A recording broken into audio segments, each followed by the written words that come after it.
Well, we just going in there and see where they're going to put the horses at for the winter and whatnot. Well, we just agree or disagree with one. So that's what my mind focused on now, you know. How do you feel about where the horses are right now? Like, do you feel like they've been in good spot right now? Where they're now, but this ain't no place for the winter, you know, because the air comes through there. There's no heat there, you know. So rain, you know. But that's Pimlico's racetrack, you know. I just think that we have a strong state in being here in Baltimore City, and it's not really just to have horses, it's the connection with the horses in the inner city that I feel really strong about myself. I was giving out the bananas. They were telling each other, hey, they're giving out bananas out here. Come on and get the bananas. I mean, because as far as me dealing with horses and being around horses, this is where it all took place. It's in Baltimore City. Like I said earlier, as a young guy, I grew up and realized that it was supposed to have been a bad neighborhood. I never knew it was a bad neighborhood because I had so much fun. And a lot of my time was occupied dealing with the stable and horses.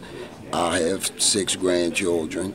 This is a part of my history. I really, very much so want to see my kids be able to enjoy the same things that I did as far as the horses. And right now, this seems to be up in the air.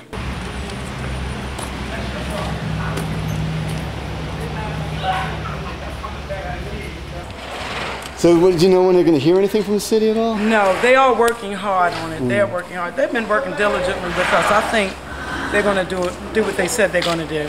Are you still working social work and stuff? No, I'm a housewife now. It's just my husband and I. The kids are gone. We can do our thing. You know what I mean? Some people go to Florida. I come to the stables. You know, so this is really good. Yeah. Why do you like horses so much? Because they like my family tradition. My grandfather, she was the first black woman to have a horse stable. What's that horse's name? You know the horse? Blackjack. Blackjack? I ride him all the time down with 2 Street. The city is committed to finding a home for the working horses.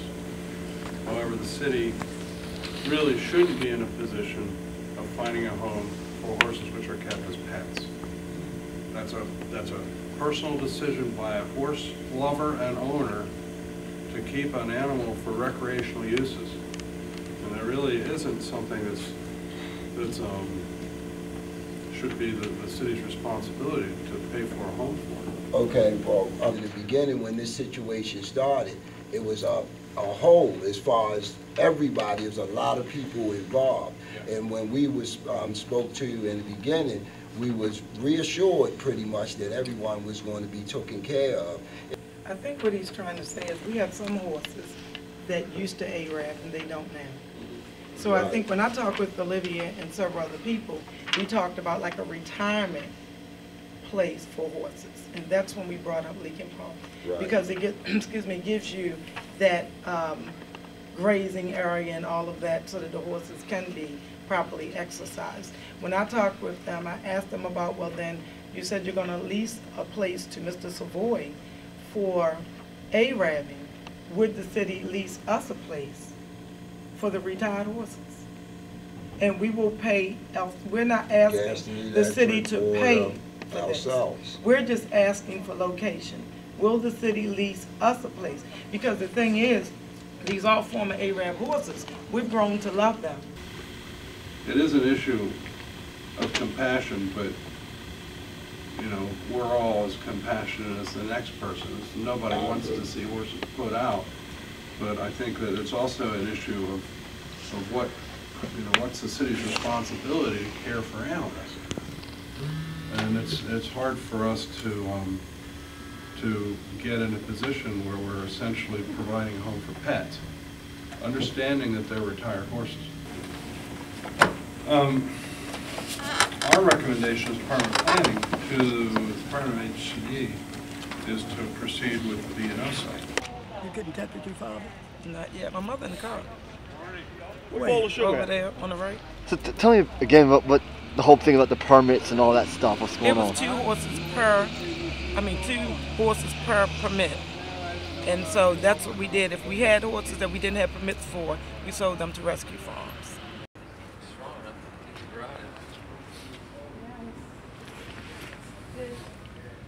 I think he's pretty cute. We had a little pony who actually got hurt, so we're looking for a Christmas pony. So you say he has a kind eye. How do you know he has a kind eye? Well, it just sort of looked like if you're dating a girl, you sort of get a special feel that she gives you when you look at her in a bar, and horses do the same thing for you. And this one has just sort of a sweet look, and you can, if you've been around enough horses, you can kind of tell which ones are going to turn out and which ones aren't. And he just seems like he's got a really sweet disposition, and you can't really tell for sure when you look at him in the stall like this, but you know, you just have to go with your instinct. And we both, of all the ponies we looked at, and we sort of glanced in a bunch of stalls, we were convinced we weren't going to get one, and then a big guy, looks like a little bit like a rapper, sort of stopped us as we were headed to our car, and said, "Hey," and I was going to say no, but he was kind of intimidating, so I decided we better come look at Baby Jack, and surprisingly, he turned out to be kind of sweet, and we think we'd like to buy him if we can negotiate with Puff Daddy out there. Okay, so say your name again. James Chase. And what you're known as? Fruit Bonbon. Right. And so you've been A-rabbing for, you know, you've been involved all your life in A-rabbing, right? Yeah, ever since I was a little kid, about 5, 6 years old. Used to help my grandfather till I probably was about 10, 11. Then he used to send me out with an older guy, and I sell my own stuff. And basically just grew into doing my own thing, you know. And I A-rab all the way up till I probably was about 18 years old. And I did it on and off in between jobs or whatever. And I just stopped. Started getting my own horses. I own 10 horses. I do pony rides, I did little weddings. I did a little bit of everything with my horses, you know what I mean?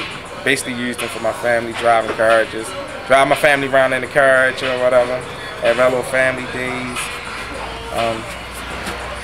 And that's basically it. But why do you own 10 horses? Why? Crazy about horses, just crazy about them. I'm just crazy about the horses. But why? I mean, when you say crazy about them, why do you need to have like more horses? Like, why wouldn't you just have 1 or 2? Why would you have 10? No, I can have 1 or 2, but it's just like I got this thing. It's like I'm an addict, you know. I just crave to have these horses, and I wish I had a big farm. I probably have 1,000 right now. It's no lie. Yeah. I'm just crazy about horses that way, you know.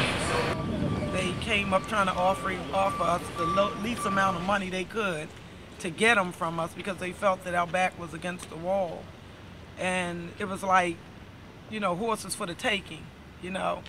But once we caught on to it, we were like, no, we put too much time in with these horses, too many years, and we thought that we should be paid a fair price, even though I don't think anybody here was paid a fair price.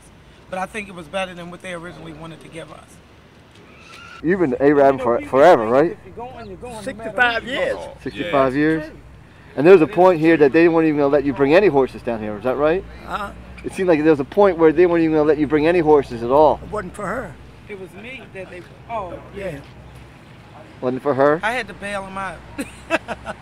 One. But and I had horses before any of them around here had horses. Yeah, I had horses ever since I was 15 years old. I'll be 81 my birthday, and this is what they do to me. We're being taken from one holding spot to another. That's what I think. I don't know about the new building. I haven't heard any more mention of that. I know that they were talking about looking for a building down there. You trying to sell chocolate? Chocolate's gone. Is it gone already? There's a building down there they were looking at one time, but we don't know. All we know is that the tents are going up. I didn't know what's going to happen. So do you feel like say, refugees in a way? I mean, in a sense, we do. In a sense, we do. We're just hopeful. Let's say hopeful refugees.